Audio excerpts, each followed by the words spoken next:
Hi, എല്ലാവർക്കും നമസ്കാരം. Food ഇൻസൈറ്റ്സിൻ്റെ പുതിയ വീഡിയോയിലേക്ക് എല്ലാവർക്കും സ്വാഗതം.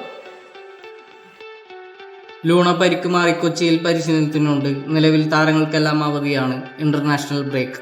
താരങ്ങളെല്ലാവരും അവധി ആഘോഷിക്കാൻ നാട്ടിലേക്ക് പുറപ്പെട്ടിരിക്കുകയാണ്. എന്നാൽ ആശാനും ലൂണയും ലെസ്കോയും അവധി ആഘോഷിക്കാതെ കൊച്ചിയിലുണ്ട്. ലൂണയ്ക്ക് വേഗം തന്നെ തിരിച്ചെത്താൻ സാധിക്കട്ടെ.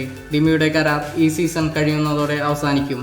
താരത്തിനായി നിരവധി ISL ക്ലബ്ബുകൾ ബന്ധപ്പെട്ടിരിക്കുന്നു.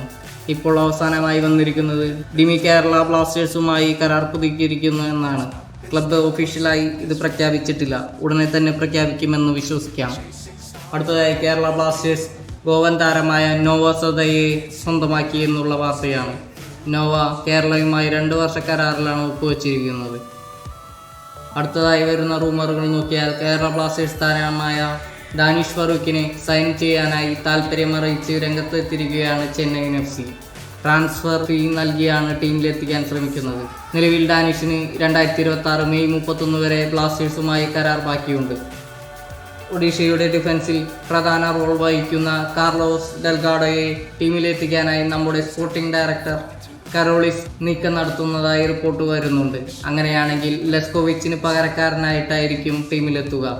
ഈ സീസൺ അവസാനത്തോടെ ലെസ്കോയുമായിട്ടുള്ള കരാർ അവസാനിക്കാനിരിക്കെയാണ് ഈ നീക്കം. മറ്റൊരു റൂമർ റിയൽ കാശ്മീർ ഡിഫൻഡറെ സ്വന്തമാക്കാനായി ഗോവയും കേരള ബ്ലാസ്റ്റേഴ്സും ശ്രമിക്കുന്നതായി റിപ്പോർട്ടുകൾ പുറത്തു വരുന്നുണ്ട്.